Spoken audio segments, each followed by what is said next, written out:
This is my audience.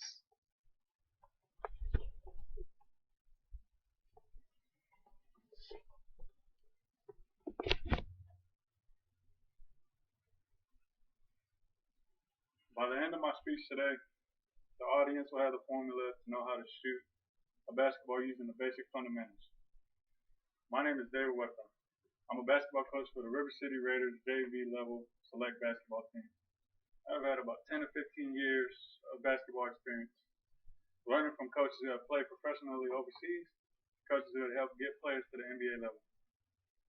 Too many people think that the sport of basketball is very simple, when it's not. Some people think others just run up and down the court, bouncing a ball, then throwing it into a hoop. If it was that simple, then I myself would be making millions of dollars running, bouncing a ball, and throwing it into the hoop. When it comes to shooting a basketball, it's a craft. Becoming a consistent shooter requires tons of practice and patience. Shooting is made up of many little details known as the fundamentals of shooting a basketball. Over the years, when I played, I had become a very good shooter. I played for a select basketball team called the Alamo City Diamonds. We traveled all over the southern states playing in basketball tournaments such as the Texas State Championships, AAU Division I varsity level, national championships, and everything in between. While on the team, my role was what they call a 3-and-D player. The term means I could shoot and make the basket from all over the court and play defense on the opposing team's best player. Growing up, I never had anyone that could show me how to shoot, so I took to the internet to learn from players like Michael Jordan, Kobe Bryant, and Reggie Miller.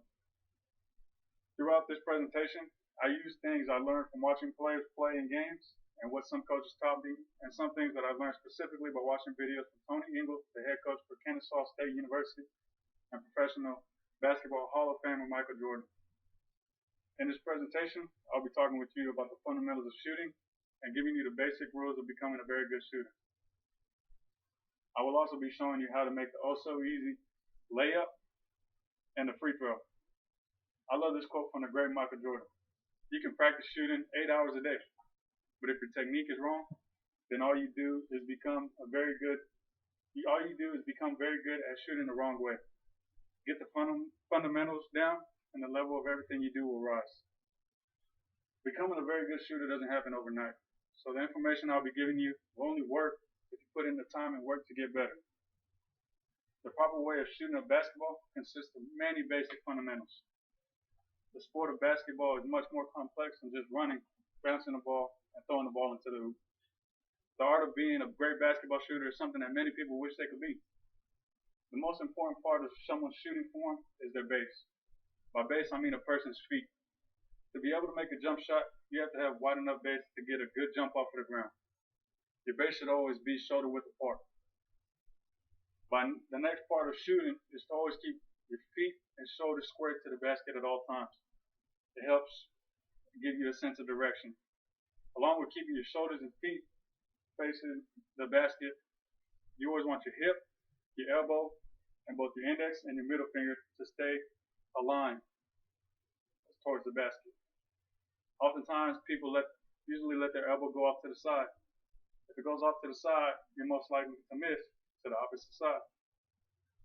Now that you have the form down, let's put it together and show you how to hold and shoot the ball.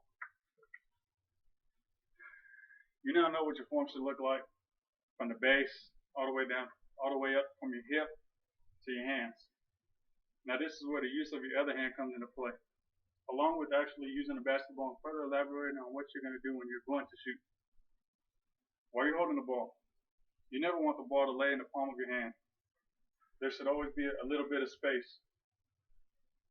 The shape of your thumb and index finger should be in the form of a U at all times. Having the form of the U shows that you're relaxed when the ball is in your hands. Now that the ball is in my shooting hand, you go to the your off hand.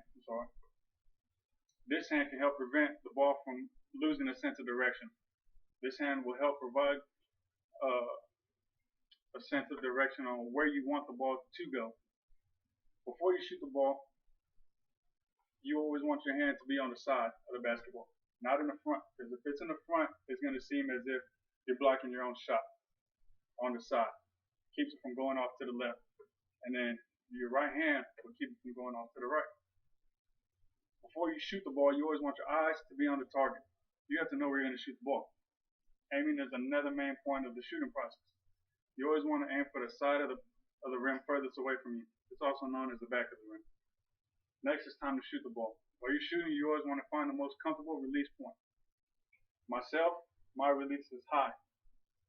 Once it's up here, for me, it's more comfortable to let go up here.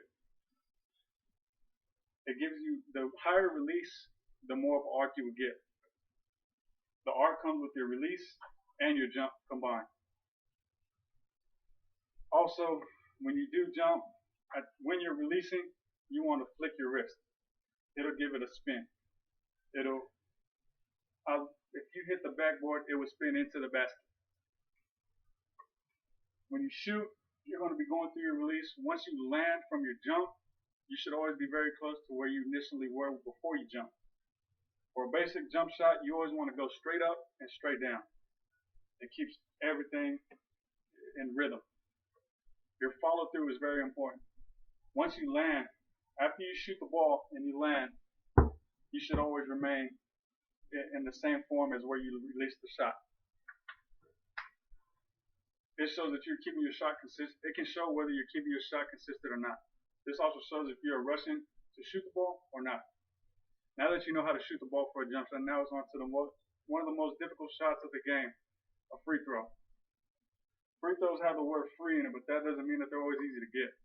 When shooting a free throw, it has many of the same fundamentals as shooting a jump shot. One key difference is many people don't jump while they're shooting a free throw. And since there aren't any defenders guarding you, along with shooting a free throw, the attention shifts from all 10 bodies on the moving court to just you. Everyone around has their attention on you, and sometimes it adds additional pressure. While shooting a free throw, you want to follow every little fundamental from the jump shot except the actual jump. Once you get to the free throw line, I found it best if you have your right foot slightly in front of your left foot in terms of staying square to the basket. I also have a routine that I follow once I get the ball. This varies from person to person. Find something that you're comfortable with, and that helps you get into a little rhythm. My routine is taking a deep breath. I'll bounce the ball 3 times. Then I'll spin it off my left hand, and then I shoot. While you're doing your routine, you want to keep your eyes on the rim at all times. It keeps you focused on what you're about to do. Once you shoot, you should always hold your follow through, so you know if your shot is going to be a bit too hard or slightly too light. You make the adjustment on your next free throw.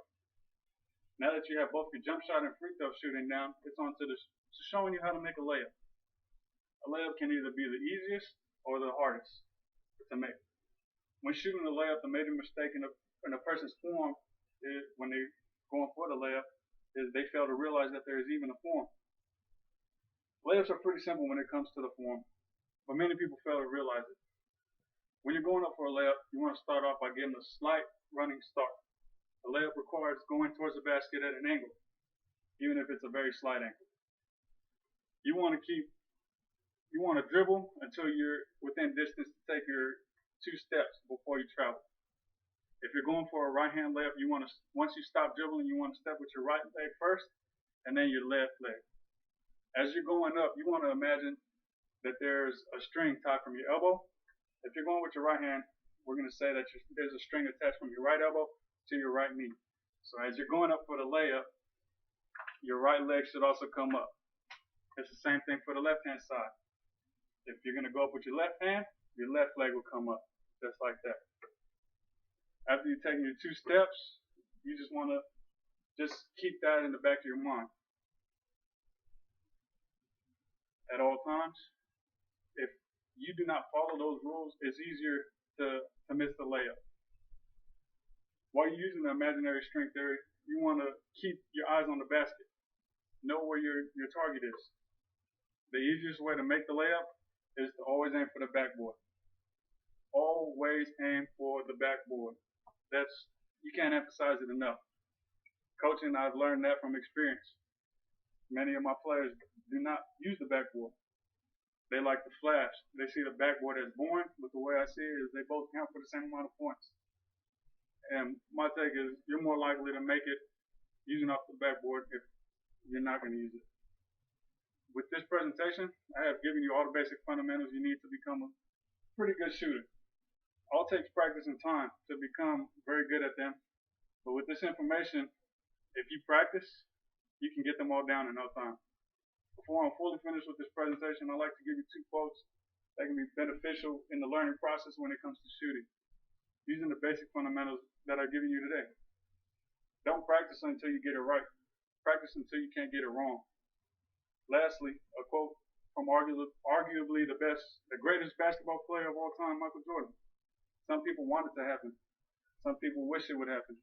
Others make it happen. Good luck in becoming a better shooter.